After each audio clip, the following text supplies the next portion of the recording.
Ya casi, doctor, solo unos segunditos más. Muy bien.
Muy bien, feliz sábado para todos. Me da mucho gusto que podamos estar reunidos otra vez para continuar nuestro estudio. Vamos a tener una palabra de oración. Buen Dios y Padre, gracias por este sábado. Gracias por la bendición grande que nos da al darnos unos a otros, su iglesia, la congregación de los santos. Gracias, Dios, por su Santo Espíritu. Le pedimos ahora que su Espíritu, el Espíritu de verdad, nos guíe a toda verdad. Que seamos eh, prestos a escuchar, discernir la verdad y prestos a amar la verdad. Le pedimos estas cosas en el nombre de Jesús. Amén.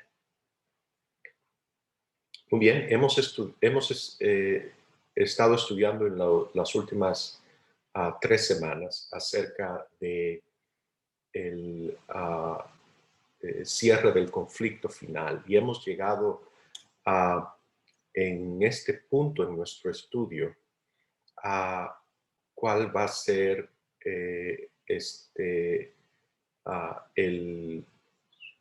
destino final, la recompensa final por la que van a pasar los que rechazan la oferta de Dios, los que dijeron en las palabras registradas en el Evangelio según San Lucas capítulo 19, los que dicen no queremos que este Jesús reine sobre nosotros. ¿Cómo mueren estas personas? Vimos, ya estudiamos que al final, esto ocurre al final del milenio, cuando Jesús regresa por tercera vez. Esta vez viene con la Nueva Jerusalén y con los redimidos, los que fueron trasladados con él en su segunda venida. Y todos los redimidos a través de las edades. Y él regresa y vimos que los que durmieron, los que murieron en su segunda venida, resucitan ahora y resucitan para perdición eterna, para muerte eterna. Y hemos estudiado que con la muerte de ellos y la destrucción, la atomización de la tierra, de todo lo que contiene, concluye la rebelión que fue iniciada y que ha estado ocurriendo en el conflicto cósmico. Así que el conflicto cósmico, todo rastro de rebelión se destruye en ese momento. Y la pregunta que hemos estado haciendo es, ¿cómo es? Y ya leímos que la Biblia nos dice que desciende fuego del cielo. La Biblia habla por lo menos de 2 fuegos, y por eso el título del tema son los fuegos, o 2 clases o tipos. y están bien claros allí, es importante que lo estudiemos. El propósito central de mi tema es que descubramos, que observemos en la Biblia, que la Biblia dice explícitamente cómo es que estas personas mueren, cuál es la causa de su muerte, y que la causa de la muerte es el pecado, que Dios no destruye a nadie nunca. Nunca lo ha hecho, nunca lo hará. Es el pecado mismo que los destruye. Es importante que reconozcamos, que podamos identificar, ver, discernir que el pecado en sí mismo destruye, que no es necesario que Dios destruya, que de todas formas Dios no destruye porque no es su carácter de destructor. La Biblia identifica muy claramente nombre, apellido, casi nos da el DNA y las huellas digitales, el pasaporte y la licencia de manejar con foto de quién es el destructor. Y el destructor no es Dios. Entonces, ese es el propósito de nuestro estudio. La última vez dijimos que les voy a compartir este pasaje, esta cita que leímos la vez pasada.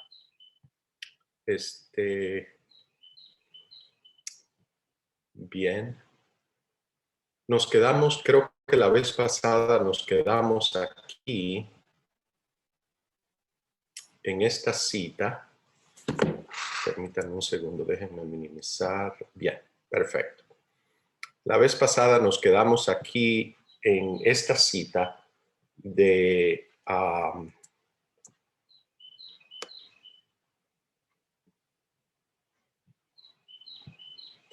del conflicto de los siglos.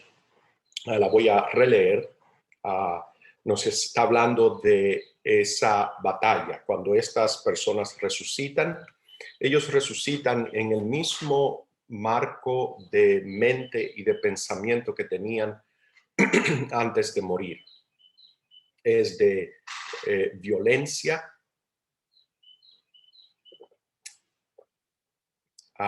es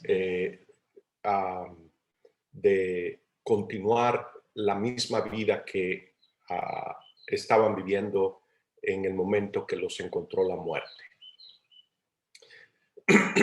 Y ellos se levantan con la idea de organizarse como un ejército y tomar por la fuerza no solamente a la ciudad, sino destruir a los que habitan en ella. Y ellos se embarcan en este proyecto. No sabemos, la Biblia no nos dice, el Espíritu de Profecía no nos dice cuánto tiempo les demora a ellos organizarse para esta batalla que en la Biblia se le conoce como la batalla de Gog y Magog, para ir y tomar la ciudad. Y ya vimos la última vez que en el momento culminante que se lanzan a la batalla, quedan como paralizados porque ven con claridad en una ceremonia de coronamiento que hay dentro de la ciudad.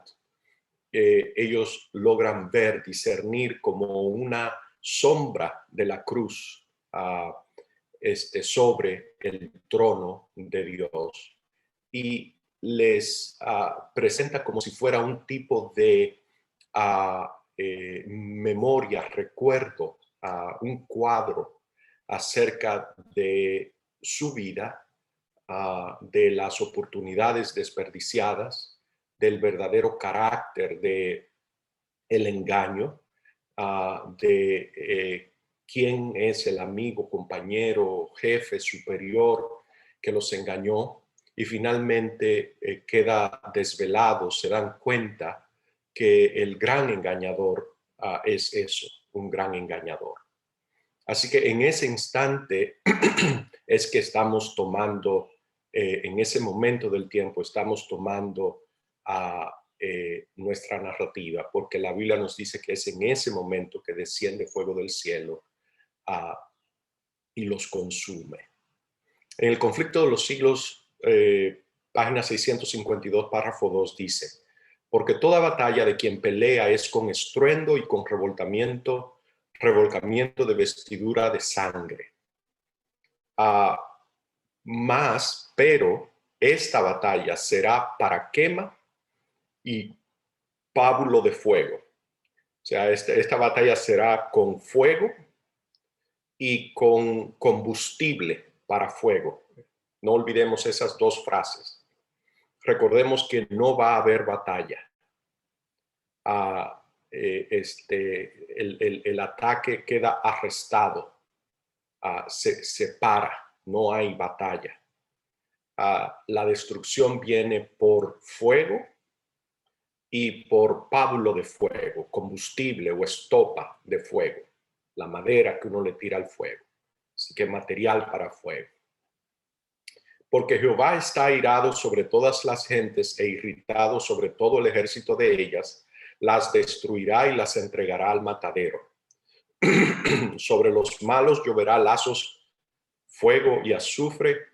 Aquí vemos, lloverá lazos, fuego y azufre con vientos de torbellino. Será la porción del cáliz de ellos. Notemos que está hablando de una copa, una porción de la copa que ellos tienen que tomar, que se les sirve en una copa. Y está citando estos tres pasajes: Isaías 9:5, 34:2 y Salmos 11:6. Dios hace descender fuego del cielo. Aquí es donde estamos. La tierra está quebrantada. Salen a relucir las armas escondidas en sus profundidades. Llamas devoradoras se escapan por todas partes de grietas amenazantes. Hasta las rocas están ardiendo. Ha llegado el día que arderá como horno. Los elementos se disuelven con calor abrasador. La tierra también y las obras que hay en ella están abrasadas. Citando Malaquías 4:2 y 2 de Pedro 3:10. La superficie de la tierra parece una masa fundida, un inmenso lago de fuego ardiente. Es la hora del juicio y perdición de los hombres impíos. Es día de venganza de Jehová, año de retribuciones en el pleito de Sión. Isaías 34:8.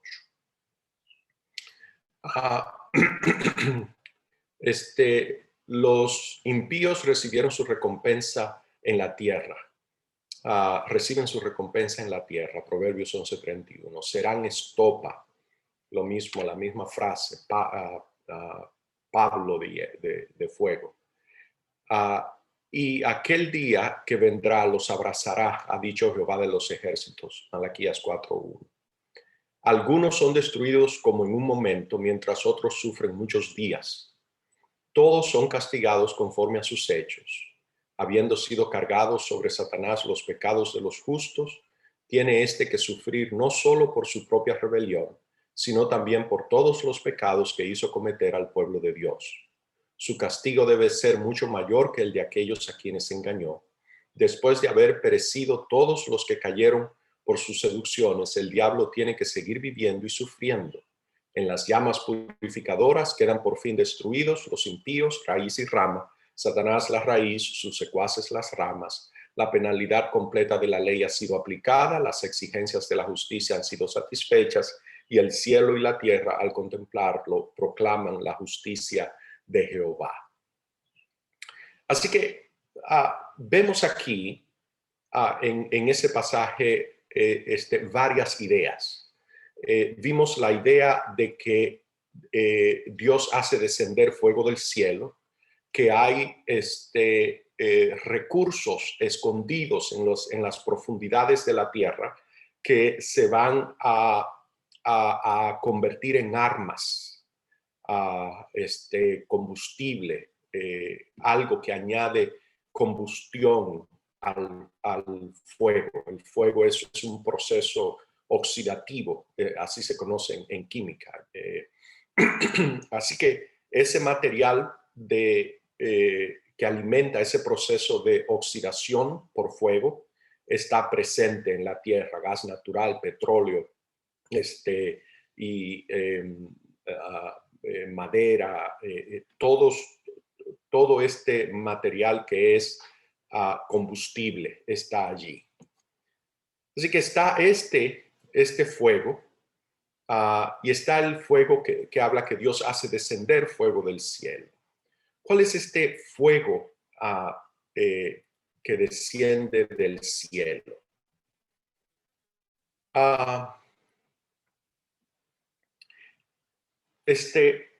Encontramos aquí en el comentario bíblico adventista esta declaración. Dice, aquellos que rechazan la misericordia tan libremente ofrecida, están hablando de nuevo de este grupo de personas al final del milenio, conocerán entonces el valor de lo que han despreciado.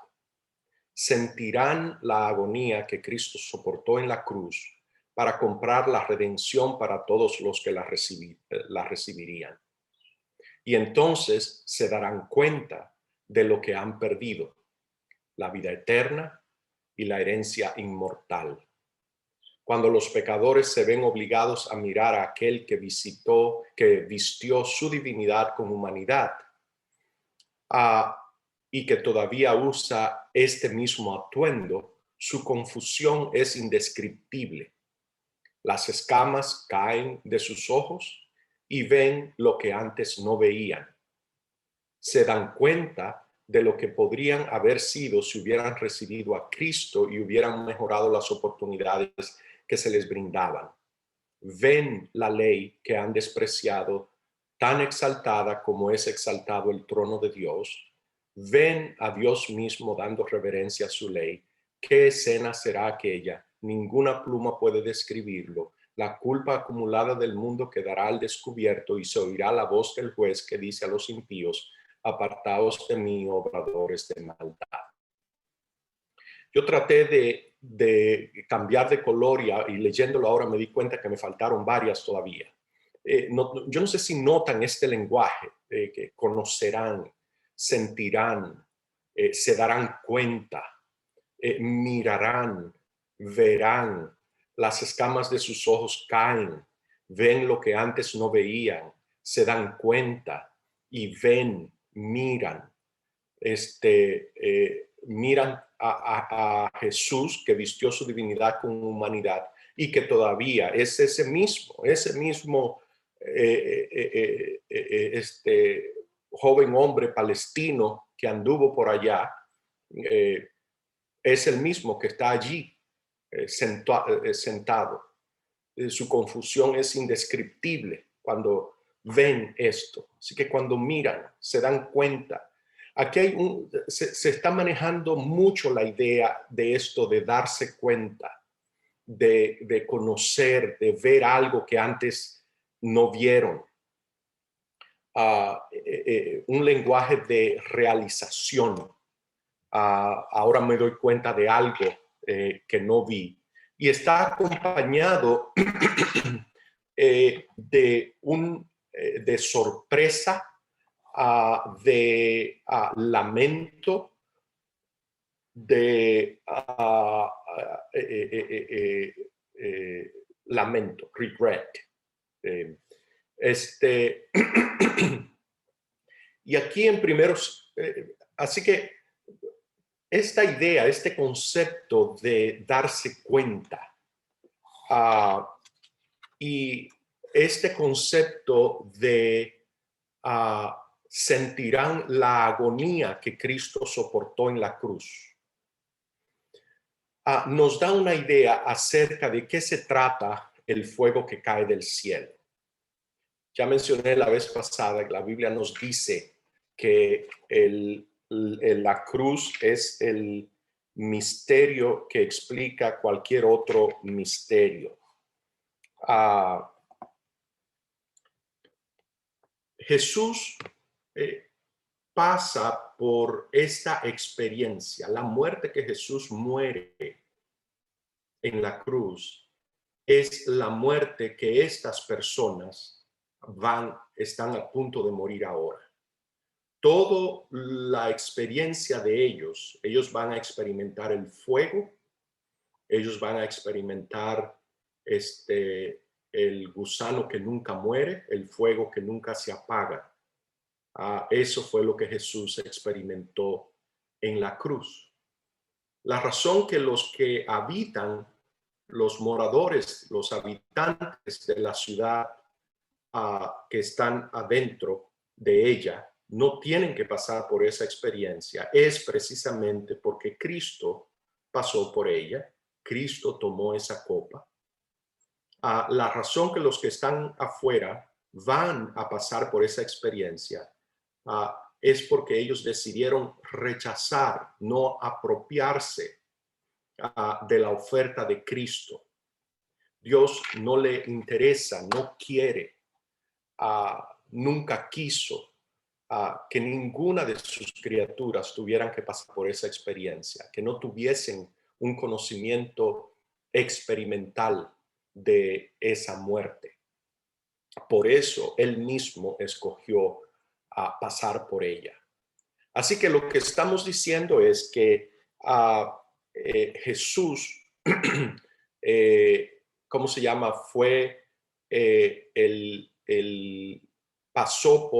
Sufrió el gusano que no muere, sufrió el fuego que nunca se apaga. ¿Qué nos dice la Biblia? ¿Qué son estas cosas? Les voy a leer de la primera cita en la misma página 652, el párrafo anterior. Perdón. En Testimonios para la Iglesia, volumen 2, página 214. Dice, pero el dolor corporal fue solo una pequeña parte de la agonía del amado Hijo de Dios. Notemos, ella nos va a hablar ahora aquí acerca de estos elementos. ¿Qué es lo que causó la muerte de Jesús? Jesús no murió, nos está diciendo, por el dolor físico corporal. Dice, pero el dolor corporal fue solo una pequeña parte de la agonía del amado Hijo de Dios.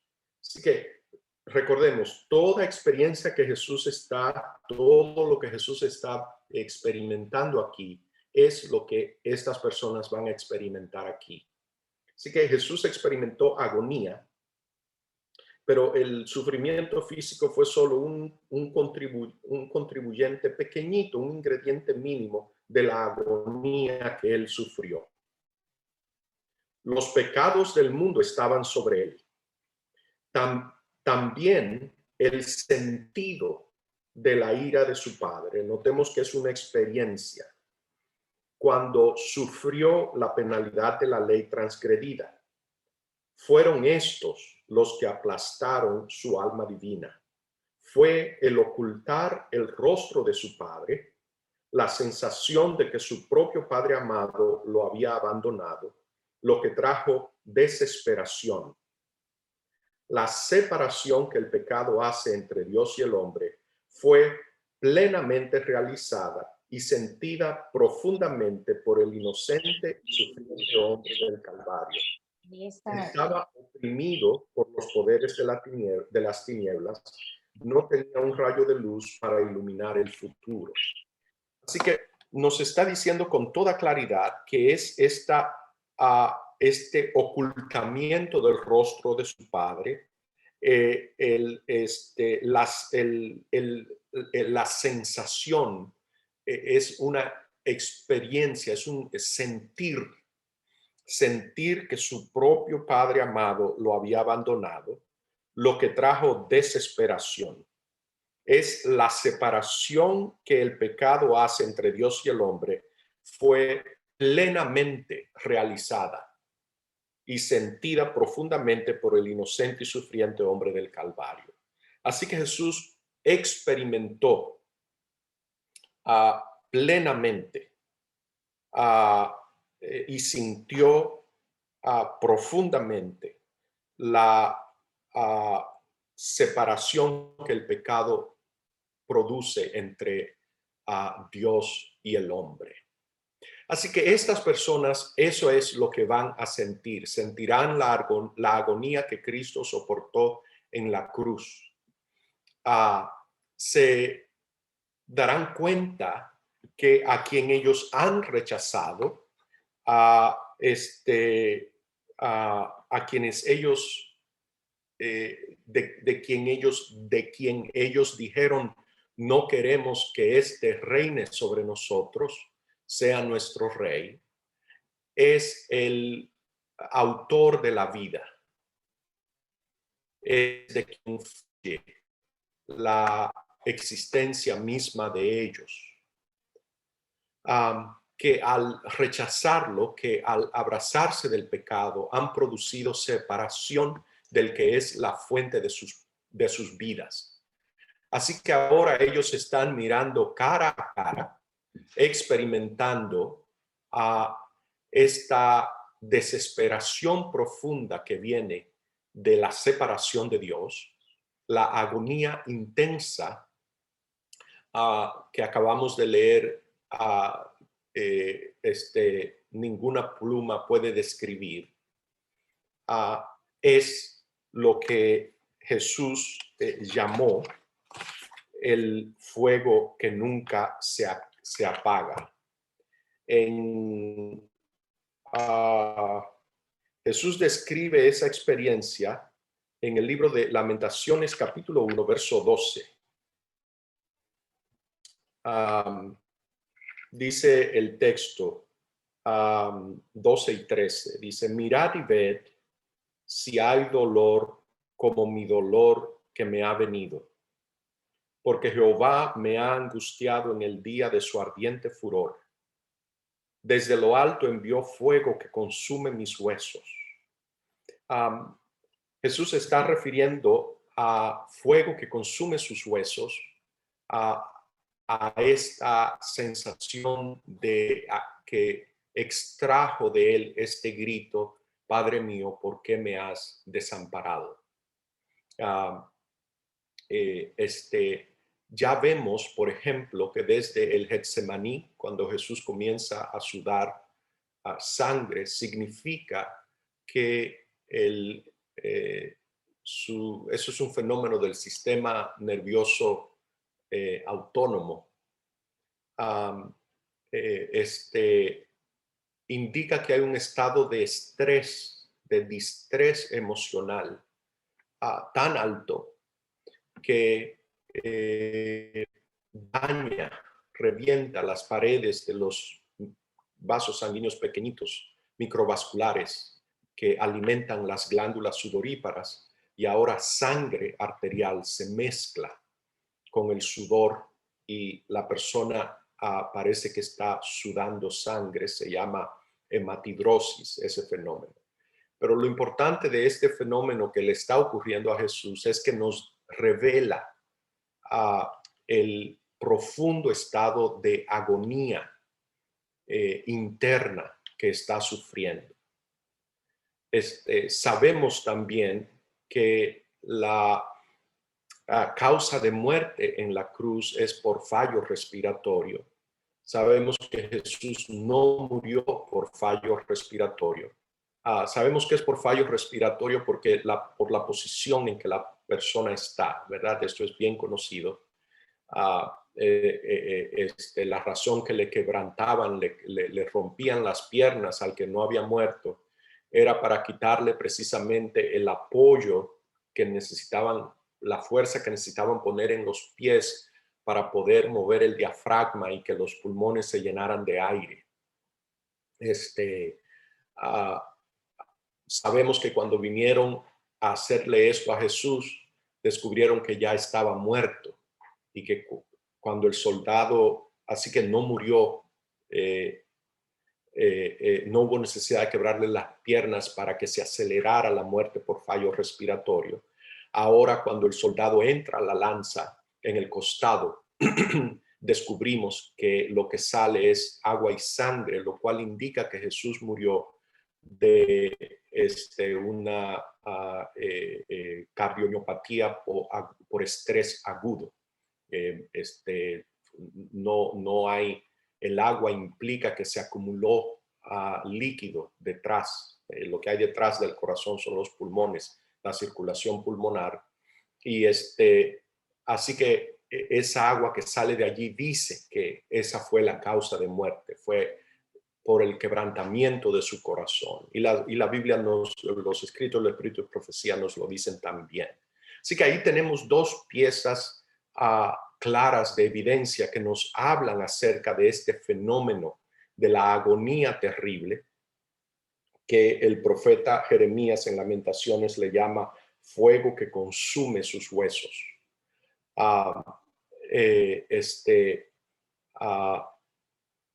Pero este estado de distrés profundo, esta agonía, este fuego,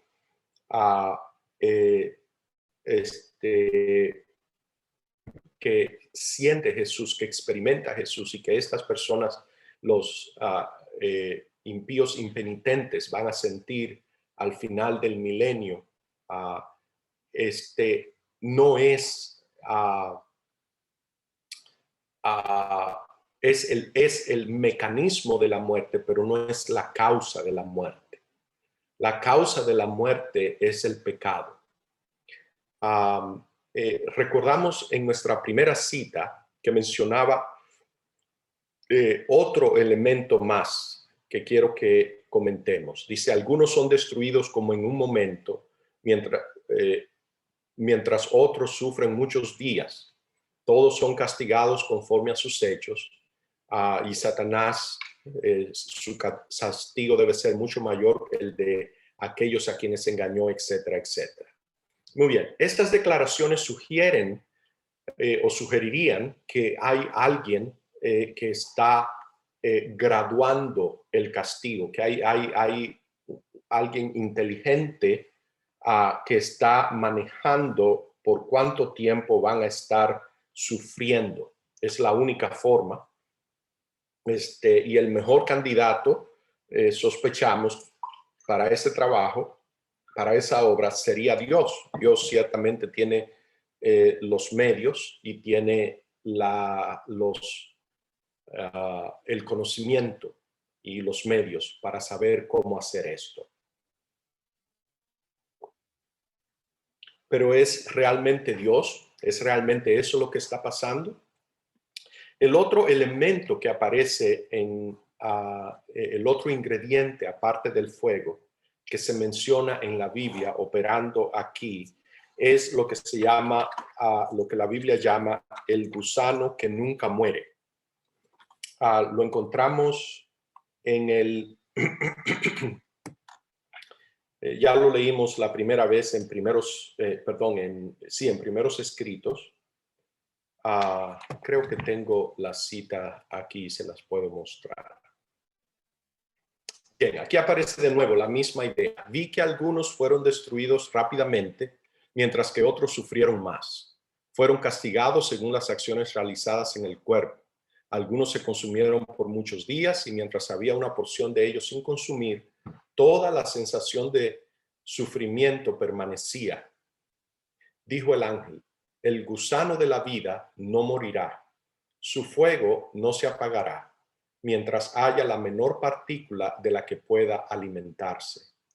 Así que el fuego, ya sabemos, es esta angustia, el fuego que quema los huesos, la separación,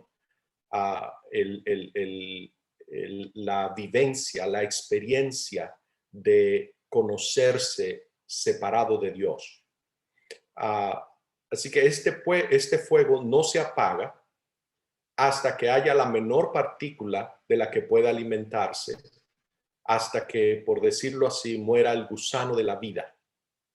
Satanás y sus ángeles sufrieron mucho. Satanás cargó no solo con el peso, etcétera, etcétera. Así que ahí repite de nuevo la idea. Bien, estas dos ideas aparecen nuevamente en estos dos lugares.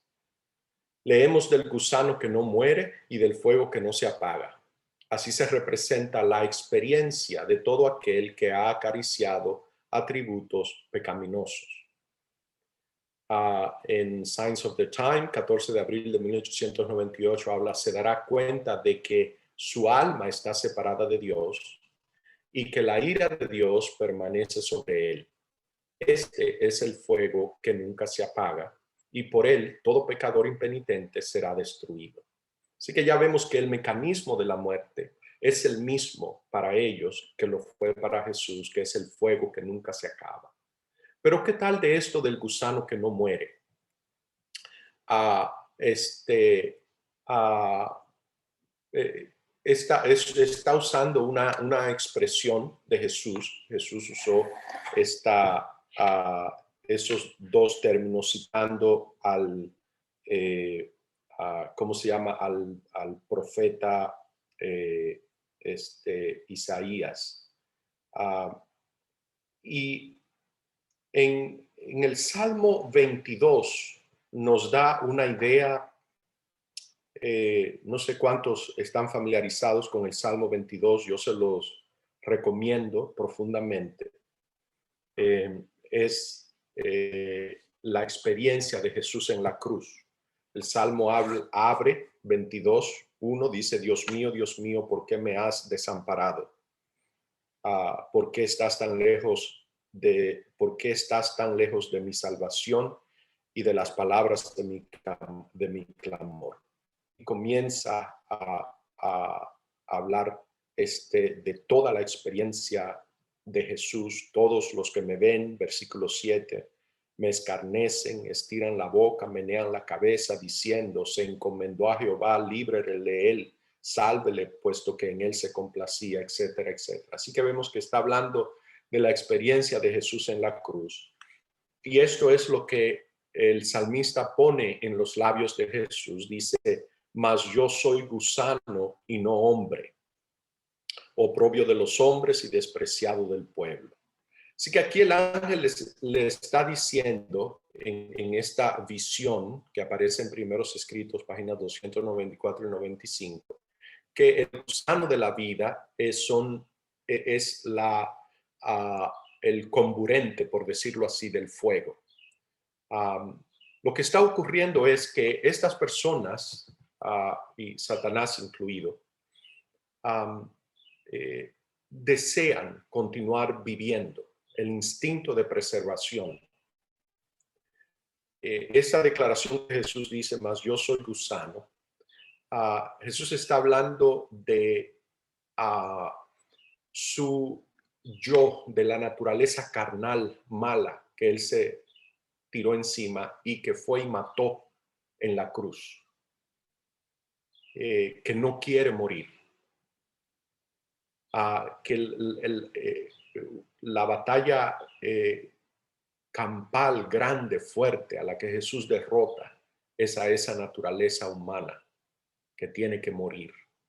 Esa es la copa que él tiene que tomar. A la que le preguntó, y de mi copa, ¿ustedes quieren tomar de ella? Ustedes no pueden. Dios no quiere que nadie tome de esa copa.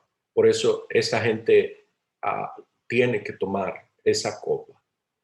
Y el conflicto es que quieren vivir, pero no quieren nada que ver. Les es despreciable la idea de que tienen que vivir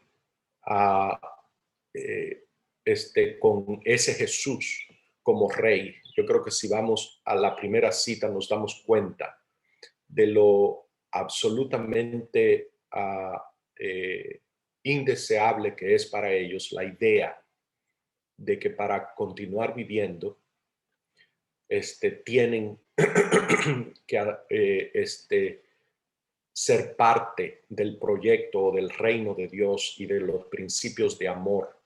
El que quiere vivir es el yo, y es esa lucha interna lo que prolonga, lo que determina por cuánto tiempo van a estar sufriendo, siendo consumidos por el fuego que no se apaga. No es, por lo tanto, Dios quien está determinando por cuánto tiempo van a estar sufriendo de acuerdo a qué tan culpables son de una manera arbitraria que él ya predeterminó. Es simplemente ese conflicto, por cuánto tiempo van ellos a tolerar la vida sin rendirla. Recordemos que Jesús murió cuando él dijo, esta gente también, ellos van a morir cuando ellos digan. Entre la agonía de la separación, entre paréntesis, recordemos que Jesús gritó a alta voz, nos lo dicen los evangelios con claridad, que cuando él encomendó su espíritu a Dios, él lo dijo, gritó en alta voz. Así que sabemos que no murió porque se le agotaron las fuerzas físicas, sino que murió, en otras palabras, no lo mataron, él murió, entregó la vida. Igualmente esa gente va a entregar su vida en una manera, en cierta forma de decirlo, podríamos hasta llamarle suicidio. Es esa sensación de sufrimiento por la separación con Dios, la certidumbre plena de que no quieren nada que ver con Él y que no lo quieren, que quieren vivir vidas, pero vidas para satisfacer al yo. Ese es el gusano que nunca muere.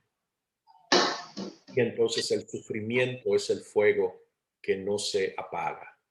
Y el tiempo que ellos van a pasar en ese conflicto, ese es el tiempo, hasta que no se vaya la última partícula,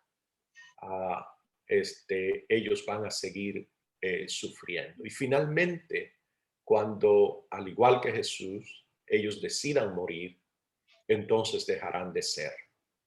Es en ese momento que entonces volvemos a nuestro texto de la primera cita. Es en ese momento entonces ahora que ellos se convierten donde ya pasa el fuego, Isaías 9:5, porque toda batalla de quien pelea es con estruendo y con revolcamiento de vestidura de sangre, mas esto será para fuego, para quema. Cuando se acabe el fuego y la quema, entonces viene el segundo fuego, que es el pábulo de fuego. Ahora son estopa o pábulo o material combustible para el fuego. Y entonces es que viene el fuego de la tierra está quebrantada, salen a relucir las armas escondidas en sus profundidades, etcétera, etcétera. Este segundo fuego también es el fuego que Ezequiel le llama, saqué fuego de en medio de ti, que te consumió. Y entonces esto es lo que produce que, como dice Apocalipsis 22:11, que la tierra, déjeme asegurarme que le estoy dando la cita correcta, el cielo, perdón, creo que es el 20:11, entonces el tierra, sí, correcto, y vio un gran trono blanco y al que estaba sentado en él, es 20:11, de delante del cual huyeron la tierra y el cielo y ningún lugar se encontró para ellos. Esto y de lo que habla el apóstol Pedro, 2 Pedro 3 también, donde los elementos ardiendo serán deshechos. Esa destrucción física de material. Dios no quiere, nunca ha tenido la intención, no tiene planes ni propósitos de castigar, herir, destruir a nadie nunca. El estudio de cómo concluye el conflicto cósmico nos debe de ser una evidencia más, una garantía más de cuál es el carácter de Dios y de cómo Dios trata con sus criaturas. Dios no trabaja con amenazas ni abiertas ni vedadas. Dios no busca lealtad coerciva, obligada o por miedo. Todas esas cosas son antitéticas, contrarias al proyecto de Dios. Son repulsivas a Dios. Dios quiere solamente una relación con sus criaturas que esté basada en el amor, en una apreciación inteligente de la belleza de su carácter, de personas que quieran amistarse con Él, que lo quieran a Él. No quiere Dios ninguna relación con ninguna de sus criaturas basadas en amenaza de castigo. Dios no es el destructor. Dios no destruye nunca. Toda muerte en el universo se le tiene que acreditar al pecado. El pecado es lo que produce muerte. Esa es la segunda enseñanza que yo veo en este libro. El pecado destruye, es destructor. Dios no necesita destruir porque el pecado hace ese trabajo. El proyecto de Dios para nosotros, para sus hijos, es el de rescatarnos, salvarnos de ese destino. No lo quiere para ninguna de sus criaturas. Por lo tanto, Él pasó por ese proyecto, pasó por experiencia, para que nadie más tuviera que pasar por ella. Bien, yo sé que les he dado mucho material tanto hoy como la semana pasada. Yo deliberadamente me propuse hoy dejar unos 10 minutos para preguntas. Y entonces, dependiendo de las preguntas, es posible que haga una conclusión breve la próxima semana de todo lo que hemos hablado en estas últimas 3. Vamos a tener una palabra de oración antes de las preguntas y respuestas. Con Dios y Padre, gracias por su palabra, gracias por su amor. Gracias, Dios, por sus propósitos de salvación. Gracias porque ha abierto una puerta y un camino para nosotros acercarnos a ser participantes de su naturaleza, disfrutar de su reino. Gracias, Dios, porque puede transformarnos a ser seres amantes, como tal como usted es amor. Le pedimos, Dios, de hoy, en el nombre de Jesús. Amén.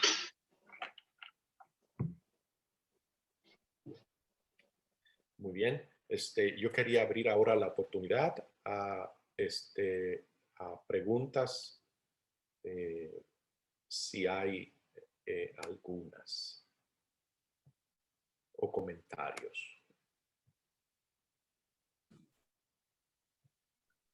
Yo quiero comentar solamente que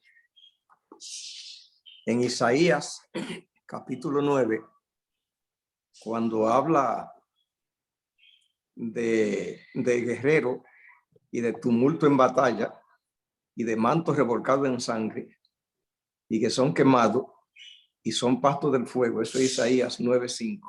Correcto. Dice, porque todo calzado que lleva el guerrero en el tumulto de la batalla, todo manto revolcado en sangre, serán quemados pasto del fuego. Y lo que ofrece como solución a eso, dice, es un niño que nos es nacido. Dice, todo eso va a ser pasto del fuego porque un niño nos es nacido. Dice, un niño no es el que enfrenta ese tipo de tumultos y de guerra. Y dice que esa es la solución que Dios ofrece frente a esa situación. Amén. Así es, pastor. A mí me impresionó tanto encontrar ese pasaje allí, ese contraste del niño que nos es nacido como la solución. Yo no había entendido eso y sé que la teología universal tampoco sabe lo que hay allí. Simplemente no, como dicen, este lenguaje que se ha desarrollado, este Spanglish que se ha desarrollado, ellos dicen, sobre todo en Nueva York, dicen, no machea. Ujú. No machea, hay que ser todo ese tumulto y manto revolcado en sangre con un niño. No saben qué es lo que, cómo, qué quiere decir eso, no entienden qué es lo que hay allí, qué mensaje hay allí. Correcto. Sí. Bien. ¿Hay alguna otra pregunta o comentario? Yo solo quería decir que eso transforma todo, absolutamente todo eh, lo que pensamos del juicio de Dios, cómo van a terminar las cosas y que efectivamente es como lo dice en la palabra de Dios. Pero el entendimiento que tenemos del cómo, ¿no? Cómo va a suceder, eso transforma todo, absolutamente todo. Y que es tan crucial entender el fin, porque cuando he tratado de compartir esto del carácter de Dios con las personas, eh, más que todo que tienen conocimiento, que son cristianas, lo primero que me dicen es, bueno, ¿y el juicio? Eh, al final sí va ya a acabar. Así que muchas gracias, doctor, por compartir y estas citas son claves también. Supremamente importante entender esto, sí. Bendito sea Dios. Tenemos un Dios bueno, que nunca se le acaba la paciencia. Y Amén. su misericordia es para siempre, de verdad. Amén. Recordemos que Jesús es el único ser humano, la única persona que ha pasado por la experiencia de recibir la paga completa del pecado. Así que todo lo que usted quiera saber de cómo va a ser el fin de esta gente, solo tiene que ver la experiencia de Jesús para descubrirlo, para saberlo. Jesús es un tipo de los pecadores impenitentes al final del milenio.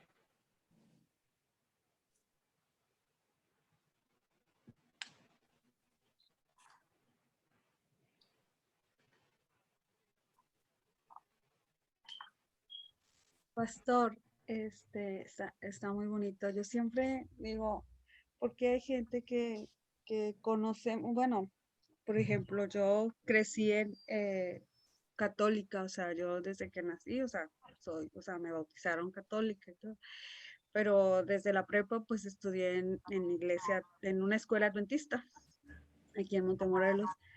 Y y yo siempre tengo el concepto desde niña, mis papás siempre nos inculcaron, Dios es amor, Dios es bueno, o sea, Dios no castiga, o sea, ellos siempre nos educaron con que nuestras acciones, o sea, dice, todo acto trae consecuencia, entonces, siempre lo veía así como que actos. Y a veces, o sea, cuando comencé a crecer y me confundía que la gente siempre dice, no, Dios, así como que mucha gente tiene el concepto de que Dios castiga o Dios te va a castigar o Dios te va, si te portas mal, no sé por qué. Yo he escuchado muchas mamás que le dicen a los niños, si te portas mal, Dios está viendo y que Dios te va a castigar. O sea, ¿por qué sigue existiendo mucha gente? O sea, por ejemplo, yo ahorita con ustedes he aprendido y he aclarado muchas cosas, o sea, y que digo yo, mis padres siempre fueron, o sea, no sé, a pesar de que no, ellos no crecieron así en una iglesia adventista y todo, o sea, siento que mi papá se sabía todo lo de proverbios y todo por la manera como nos educaba, pero ahorita el tema de ahorita me hizo aclarar, o sea, de que sí hay mucha gente que está muy confundida, no sé por qué sigue aplicando esa de que Dios te va a castigar, Dios no te va a castigar. Hay varias maneras que yo le podría responder esa pregunta. Se la voy a responder de esta. Eh, hay un engañador. El cósmico es acerca del carácter de Dios. el trabajo del engañador es su otro nombre, que es diablo, que quiere decir el calumniador. Es mentiroso, es blasfemo. La primera declensión de blasfemia es que difama el carácter de Dios, calumnia el carácter de Dios. Todo el que eh, cree mentiras con respecto al carácter de Dios, él le teme a Dios, no quiere acercarse a Dios, tiene resentimiento contra Dios. Y así que la primera manera de responder es ¿por qué la gente cree? Porque hay un poder engañoso que está empeñado en presentar estas mentiras con respecto al carácter de Dios y promoverlas. Y se promueven en la cultura popular, se promueven en la familia, en la casa, en el hogar, y se promueve en la iglesia también. Sabemos que el dragón entró a la iglesia, entró al templo de Dios, se sienta como Dios, haciéndose pasar por Dios, dice 2 Tesalonicenses 2, y de allí está predicando su idea acerca de Dios. Ese es el misterio de Babilonia, que es que el enemigo entró a la iglesia cristiana y la sedujo. La iglesia está sentada sobre el dragón. La sedujo. Él está predicando a Dios, está predicando el evangelio y lo está predicando de esa manera, de una manera que tergiversa, que calumnia y difama el carácter de Dios. José, buenos días. Te habla Buenos días. Berta, hermana Berta, ¿cómo estás? ¿Cómo has pasado? Muy bien, qué gusto saludarle, hermana Berta. Gracias. José, yo tuve una inquietud durante muchos años porque mi madre también me decía que si no hacía algo, Dios me castigaba. En ese entonces donde yo vivía en el pueblo, toda la religión que había era la católica. Y nos enseñaban por ahí a misa, a estas situaciones. Cuando yo me vine de allá del pueblo y me vine para la ciudad a trabajar, a la ciudad de Cartagena, Colombia, recuerdo que yo llegué a la catedral, yo iba siempre a la catedral a arrodillarme ante la Virgen, ante San Antonio y ante todos esos santos. En ese momento salió un sacristán o un ayudante del sacerdote donde decía, cuando Juan 23, creo que fue que mandó a quitar todas las imágenes.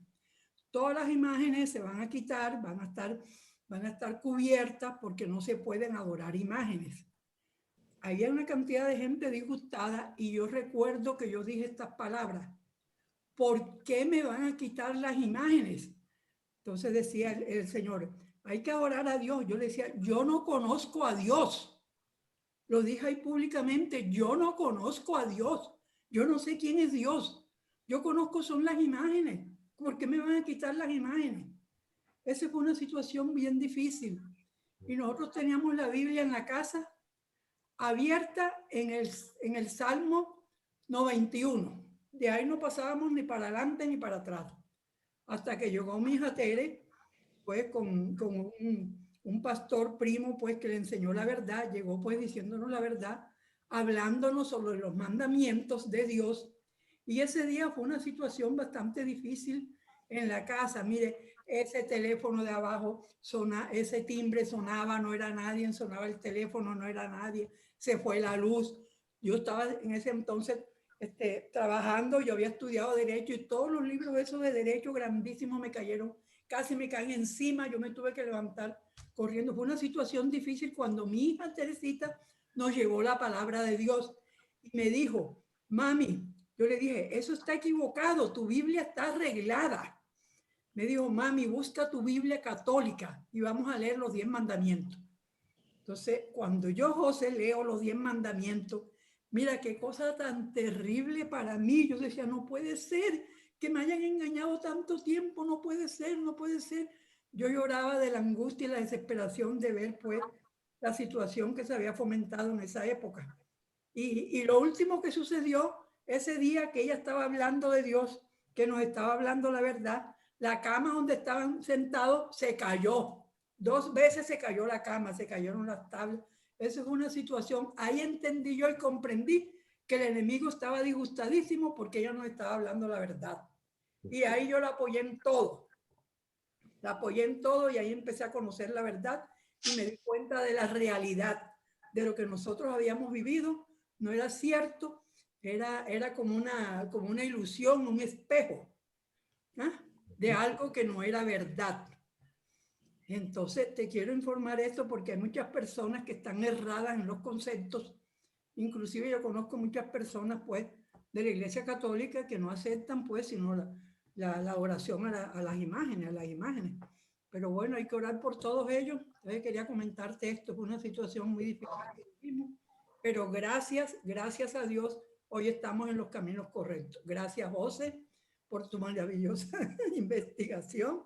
Gracias al pastor Ureña, gracias al pastor Acosta, gracias a todos ustedes y que Dios los bendiga grandemente, la Iglesia La Mansión. En Cristo. Gracias, hermana Berta, gracias por ese testimonio, esa historia. Doctor Acevedo, mire, yo tengo una pregunta. Entonces, sí. cuando todo, allá al final, cuando todo el juicio final, que todos los que no se arrepintieron se queman en fuego, Jesús murió por nosotros para salvación y perdón porque Él se llevó nuestros pecados, ¿verdad? Esa es la explicación que dijo el pastor del Salmos 5 y 6. Sí, Isaías 9:5. Ajá. Ajá, sí, porque la respuesta es 6, sí. Sí. Okay. Exactamente eso es. Ellos tienen que tomar la copa que Jesús tomó. Okay. La razón y solo porque quieren, porque Jesús la tomó para que nadie más la tuviera que tomar. Okay. Recordemos que esa copa es la copa de la ira de Dios. Recordemos que la ira de Dios es simplemente la separación, el Dios respetar la decisión de ellos de dejarlos ir. Ellos no quieren nada que ver con Dios y se separan de Dios. El problema del que se separa de Dios es este. Son varios. Uno es que no hay otra fuente de vida. Número 2, nadie puede vivir sin Dios. El ser humano necesita un Dios. Ellos han hecho del yo un Dios, la satisfacción de sus pasiones. Ese es el gusano. Ellos quieren seguir viviendo para egoístamente. Pero no quieren nada que ver con la fuente de la vida, que es Dios. Entonces ahora descubren que no tienen Dios, que abandonaron a Dios como Dios. Ahora se tienen a ellos mismos como Dios, pero descubren que ellos en realidad no son Dios. Ellos se han hecho de ellos un Dios, pero no son Dios. Y entonces el siguiente que le queda es su líder, Satanás. Quieren que él sea Dios, pero ese es un momento terrible de decepción, porque acaban de ver la manera que el profeta Isaías pone esto, de ese momento de decepción profundo de ellos. Creo que aquí lo tengo. Está en el conflicto de los siglos, página 652, párrafo 1. Está citando a Ezequiel 28, 6, 8, 16, 19. Ese encantamiento del que nos hablaba la hermana Berta hace un momento, ese hechizo que se rompe. A ellos se les rompe este hechizo, descubren que Satanás no es Dios. Dice, se inclinarán a ti los que te vean. Eso es en ese momento. Te contemplarán diciendo, no sé si notan el desencanto amargo y la decepción. ¿Es aquel que hacía temblar la tierra, que trastornaba los reinos, que puso al mundo como un desierto, que asoló sus ciudades? que a sus presos nunca abrió cárcel. Esa es una decepción amarga y profunda. Descubren que Satanás no es Dios. Dice, así ha dicho Jehová el Señor. Estoy leyendo ahora Ezequiel 28. Por cuanto pusiste tu corazón como corazón de Dios, por tanto he aquí yo traigo sobre ti extranjeros, extraños, los fuertes de las naciones, que desenvainarán sus espadas contra la hermosura de tu sabiduría y contaminarán tu esplendor. Eso está ocurriendo en ese momento. Al sepulcro te harán descender, te destruiré, querubín protector, de entre las piedras del fuego te arrojaré por tierra, delante de los reyes te pondré, para que miren en ti, te reduciré a ceniza sobre la tierra, a los ojos de todos los que te contemplan, espanto serás y para siempre dejarás de ser. Ese contaminar su esplendor es cuando ellos le retiran a Satanás su lealtad, lo consideran decepcionantemente inútil. Sí.